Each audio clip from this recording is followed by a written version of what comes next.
दोस्तों, जो यह टनल अभी आप देख रहे हैं वह कोई मामूली टनल नहीं है, क्योंकि यह टनल समुद्र की तलहटी से 250 फीट नीचे दो देशों को जोड़ा है। ऊपर समुद्र का भार सहते हुए यह 56 किलोमीटर लंबा टनल इंजीनियरिंग की दुनिया में वाकई किसी अजूबे से कम नहीं है।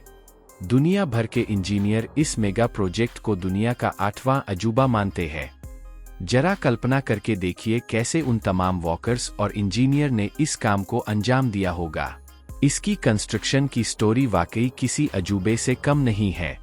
आपके मन में भी यह सवाल होगा कि समुद्र की तलहटी को पार करके उसके नीचे की खुदाई कैसे की होगी, क्योंकि एक छोटी सी भी गलती इस टनल में मौजूद वॉकर्स और मशीनों को हमेशा के लिए निःशुल्क करने के लिए काफी हो सकती है।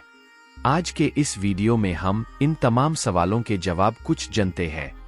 इस चैनल के बने की स्टोरी तो दोस्तों करीब 13,000 साल पहले, जब आखिरी की आगे खत्म हो रही थी, तब उसने आज के इंग्लैंड और यूरोप को एक दूसरे से अलग कर दिया था। इंग्लैंड और यूरोप के बीच एक हिस्से को इंग्लिश चैनल कहते हैं। यूं तो इंग्लिश चैनल काफी फैला हुआ है, मगर इस स्पेशल पॉइंट पर यह काफी सनकर हो जाता है। यहाँ पर यूरोप सिर्फ फ्रांस की दूरी मात्र 33 किलोमीटर ही बचती है। 1986 में इंग्लैंड और फ्रांस दोनों ने मिलकर यह डिसाइड किया कि इंग्लैंड और फ्रांस को ज़मीनी तौर पर जोड़ा दिया जाए, जिससे इंग्लैंड और फ्रांस के व्यापार में बढ़ोतरी हो सके। जहाँ पर कई लोग इंग्लैंड के इस फैसले से सहमत थे, पर वहीं इंग्लैंड में ही कुछ लोग इंग्लैंड के इस फैसले से नाखुश भी हुए। उन्होंने उसे दूर में इंग्लैंड से इस फैसले का विरोध भी किया था। मगर काफी बातचीत और सलाह के बाद दोनों देशों ने यह डिसाइड किया कि वे फ्रांस से इंग्लैंड के बीच में खुदाई करेंगे शुरुआत में।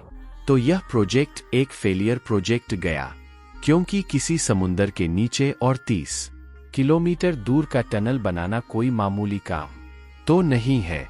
इस काम को कोई एक इंजीनियरिंग फर्म अंजाम नहीं दे सकता था, इसलिए इसे यहाँ तक किया गया कि 10 इंजीनियरिंग फर्म एक दूसरे के सहयोग से इस काम को उसके अंजाम तक पहुंचाएंगे। साथ ही यह भी तय हुआ कि टनल फ्रांस के कैले शहर से इंग्लैंड के फॉक्स टाउन तक बनाया जाएगा, जिसमें कि टनल की कुल लंबाई 56 किलोमीटर होगी, जबकि समुद्र के नीचे का हिस्सा 30 किलोमीटर लंबा होगा। 1986 में अंतिम रूप से टनल का काम शुरू कर दिया गया। टनल की खुदाई में मशीनियों को सबसे बड़ी परेशानी यह आई कि TVM की, यानी कि टनल बोरिंग मशीन की, क्योंकि इससे पहले इतने बड़े डायमीटर की टनल बोरिंग मशीन नहीं बनाई गई थी जो कि इतने बड़े क्षेत्रफल की खुदाई कर सकती थी। इसलिए रॉबिन्स कंपनी को इस डायमीटर की टनल बोरिंग मशीन का निर्माण करने का कॉन्ट्रैक्ट मिला। मशीन जब बनकर तैयार हुई तो वह 800 फीट लंबी और 15 टन का वजन थी। इतना भारी भार के साथ जब खुदाई शुरू हुई तो इंजीनियरों को एक और नई परेशानी का सामना करना पड़ा। यह थी कि समुद्र के नीचे इंग्लैंड की साइड तो यह चॉक की लेयर पे जा रही थी, जो कि समुद्र के पानी को टनल के भीतर आने से रोक रही थी।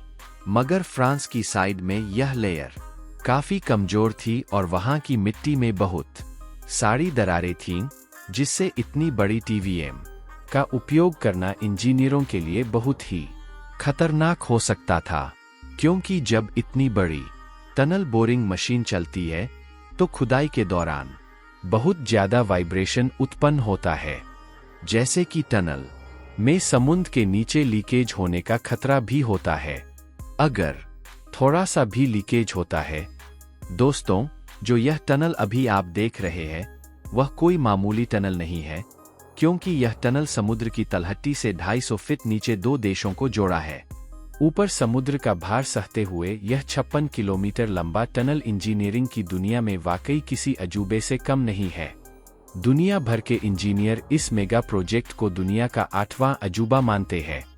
जरा कल्पना करके देखिए कैसे उन तमाम वॉकर्स और इंजीनियर ने इस काम को अंजाम दिया होगा। इसकी कंस्ट्रक्शन की स्टोरी वाकई किसी अजूबे से कम नहीं है। आपके मन में भी यह सवाल होगा कि समुद्र की तलहटी को पार करके उसके नीचे की खुदाई कैसे की होगी, क्योंकि एक छोटी सी भी गलती इस टनल में मौजूद वॉकर्स और मशीनों को हमेशा के लिए निःशुल्क करने के लिए काफी हो सकती है।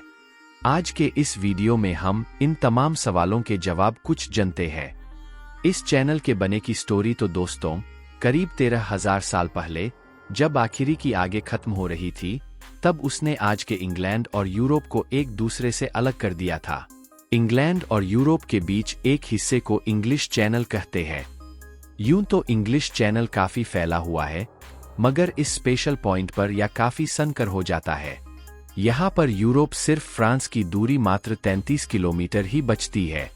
1986 में इंग्लैंड और फ्रांस दोनों ने मिलकर यह डिसाइड किया कि इंग्लैंड और फ्रांस को ज़मीनी तौर पर जोड़ा दिया जाए, जिससे इंग्लैंड और फ्रांस के व्यापार में बढ़ोतरी हो सके।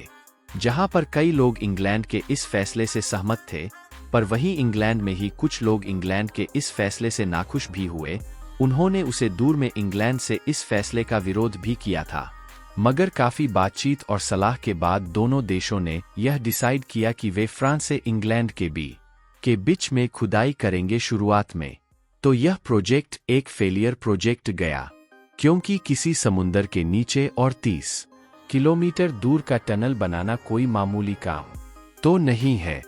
इस काम को कोई एक इंजीनियरिंग फर्म अंजाम नहीं दे सकता था, इसलिए इसे यहां तक किया गया कि 10 इंजीनियरिंग फर्म एक दूसरे के सहयोग से इस काम को उसके अंजाम तक पहुंचाएंगे। साथ ही यह भी तय हुआ कि टनल फ्रांस के कैले शहर से इंग्लैंड के फॉक्स टाउन तक बनाया जाएगा, जिसमें कि टनल की कुल लंबाई 56 किलोमीटर होगी, जबकि समुद्र के नीचे का हिस्सा 30 किलोमीटर लंबा होगा। 1986 में अंतिम रूप से टनल का काम शुरू कर दिया गया। टनल की खुदाई में मशीनियों को सबसे बड़ी परेशानी यह आई कि TVM की यानी कि टनल बोरिंग मशीन की, क्योंकि इससे पहले इतने बड़े डायमीटर की टनल बोरिंग मशीन नहीं बनाई गई थी जो कि इतने बड़े क्षेत्रफल की खुदाई कर सकती थी। इसलिए रॉबिन्स कंपनी को इस डायमीटर की टनल बोरिंग मशीन का निर्माण करने का कॉन्ट्रैक्ट मिला। मशीन जब बनकर तैयार हुई तो वह 800 फीट लंबी और 15 टन का वजन थी। इतना भारी भार के साथ जब खुदाई शुरू हुई तो इंजीनियरों को एक और नई परेशानी का सामना करना पड़ा। यह थी कि समुद्र के नीचे इंग्लैंड की साइड तो या चौक की लेयर पे जा रही थी, जो कि समुद्र के पानी को टनल के भीतर आने से रोक रही थी। मगर फ्रांस की साइड में यह लेयर काफी कमजोर थी और वहां की मिट्टी में बहुत सारी दरारें थीं, जिससे इतनी बड़ी TVM का उपयोग करना इंजीनियरों के लिए बहुत ही खतरनाक हो सकता था, क्योंकि जब इतनी बड़ी टनल बोरिंग मशीन चलती है तो खुदाई के दौरान बहुत ज्यादा वाइब्रेशन उत्पन्न होता है, जैसे कि टनल में समुद्र के नीचे लीकेज होने का खतरा भी होता है। अगर थोड़ा सा भी लीकेज होता है